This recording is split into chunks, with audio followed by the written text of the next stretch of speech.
Hello, my name is Soh Meng Sheng, and I'm going to demonstrate and explain how to do the best fit algorithm. The first step is we need to see the question. We have U and H. The U is stand for unused, which is unavailable for a new process. The H is stand for whole, which is available for a new process to fit in. So the first step is we need to find all the H. We have 1, 2, 3, 4 H here, and we need to count the size of the hole. How do we count the size of the hole? We need to take the right hand side number and minus the left hand side number. 90 minus 10 is 80. And the second hole is 250 minus 120 is 130. And the third one is 520 minus 400 is 120. 820 minus 725 is 95. Now we get the size of the hole. We need to see the process. The first process is 60 kilobytes.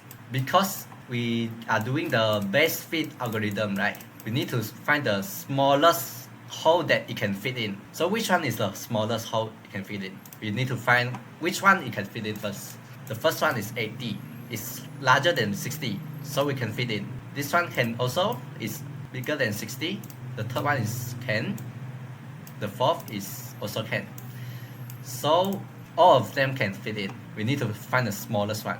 Which one is the smallest? The 80 is the smallest, so we need to fit in to the first hole. After that, we need to find the remaining kilobytes of the hole. How do we find? We take the size of the hole and minus the size of the process.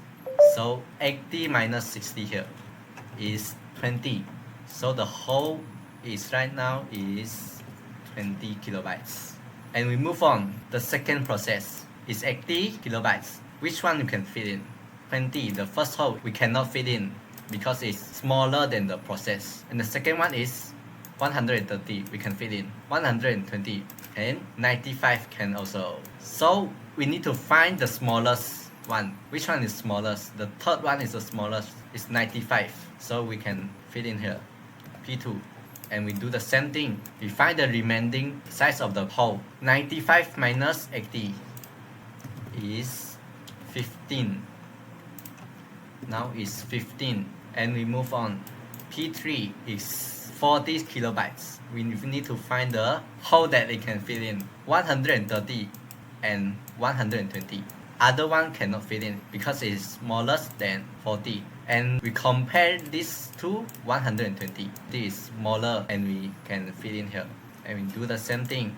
We count the remaining size of the hole. 130 minus 40 is 80. Now the hole is 80 kilobytes. And we move on. P4 is 20 kilobytes. So we find the hole that it can fit in first.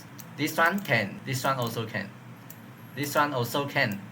This one cannot because it is smaller than 20. So which one is the smallest? It's this one.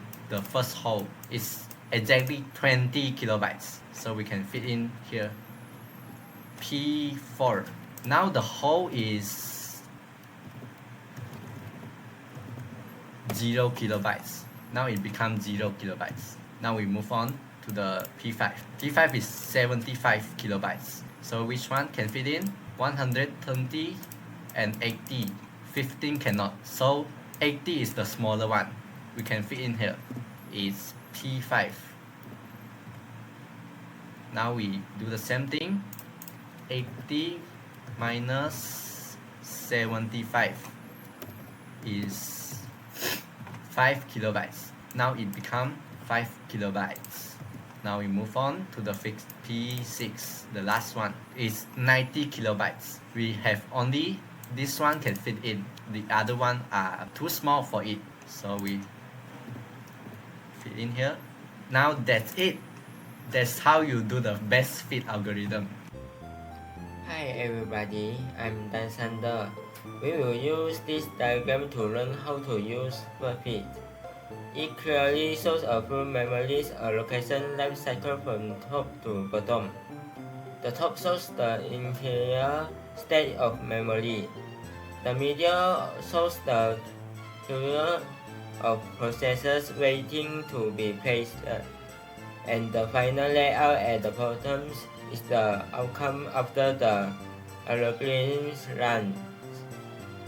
The rule of the first fit algorithm is simple. Start from the lowest memory address, scan the list of free blocks in order, and immediately select the first block that is large enough. The loop itself does not include any optimization. It only aims for speed and simplicity. Our first test is T1, which requires setting KB of space. We start from address 0. The first block is too small, skip. Move to the next block. It's big enough. This is the one. We space T1 from address 10 to 17. Note that this splits the original 18 KB block into a setting KB use block and a new 20 KB free block. This is where fragmentation begins. Next, P2 requests 18 KB. We continue scanning from where we are. The new 20 KB fragment is too small. The next block is also too small. We continue and find a large block of 170 KB. It meets the requirements. So, P2 is placed from 120 to 200. Once again, the location places a new fragment, 15 KB free block. Then comes P3, which needs 14 KB. The scanning process continues. The 20 KB and 13 KB blocks are skipped. We find the 50 KB fragment left from the previous step. It's big enough for P3, so P3 is placed from 200 to 213. This time, the split is final. It reads a small fragment of only 10 KB. The fragments are getting smaller. Now, people only request 20 KB. The algorithm starts scanning again from the low address. The first block it encounters is the 20 KB fragment produced when we located P1. It's a perfect match. So, P4 is placed exactly into this graph. This is a rare SI fit. It successfully eliminates an existing fragment. Finally, we process P5 and P6. P5 finds a free block that is exactly 75 KB, a perfect fit.